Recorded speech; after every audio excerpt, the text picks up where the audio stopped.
uJesu nanamhla kalokhu egameni likaJesu Kristu waseNazaretha. Nangalesi sikhathi kwasisisa bingelela kakhulu ngegama likaJesu Kristu waseNazaretha.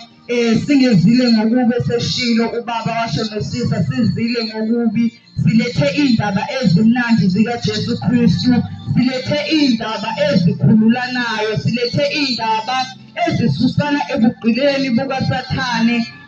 Ngoba abantu bonke abaphila emhlabeni babanjiwe uSathane, bagqilaziwe uSathane, impilo yabo iboshiwe endaweni yobubi la uNkulunkulu akangasifuni khona. Bagqilazwe izinto eziningi. uSathane ubophe zonke izinto, wabopha ingqondo yomuntu, wabopha impilo yomuntu, wabopha impilo yakho ekuqaleni, wayibopha kubazali waze kwehla kwafika nase-generation esikuyo njenganamanje.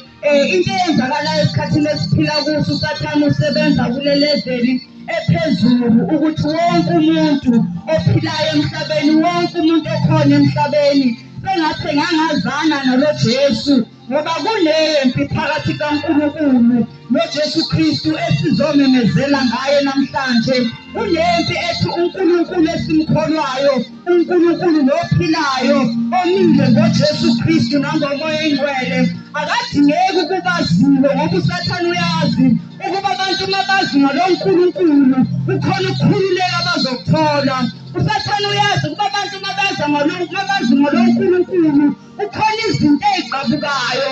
Into inye uSathane ayifunayo ukuba abantu bonke baye ebhujisweni, ukuba abantu bonke bayophelela esogweni, ukuba abantu bonke bayobona ukufa kwanguna phakade, bangakhululwa ezonweni zabo.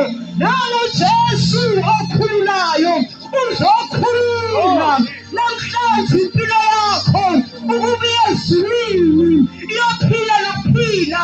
Ogula phakade owathi uNkulunkulu masebona ukuthi umuntu wonile, wathoma indodana yakhe azelwe yodwa ogama layo linguJesu, ngoba wonke umuntu okhona emhlabeni angazali ngoJesu akanakho ukuphila. Uphila emhlabeni kunye, uza ngegama likaJesu lona lodwa elinikeza ukuphila. Ebantwini bonke leli gama linikeziwe ukuba abantu basindiswe ngalo. Silethele lo gama kwasisile. Ungafi mntakababa, ungafi ungabonananga nalo Jesu, ungafi ungazananga nalo Jesu, ungafi impilo yakho isezonweni, ungafi impilo yakho ingatholanga ukuphunyuzwa, ngoba lo Jesu uzophumuza abasindwayo. Uthele nina nonke enamileyo, nimoshelani imali yenu kukhona nenzuzo na? Ozani nizophuza nawamanzi, nawumthombo, nawuJesu namhlanje ezile.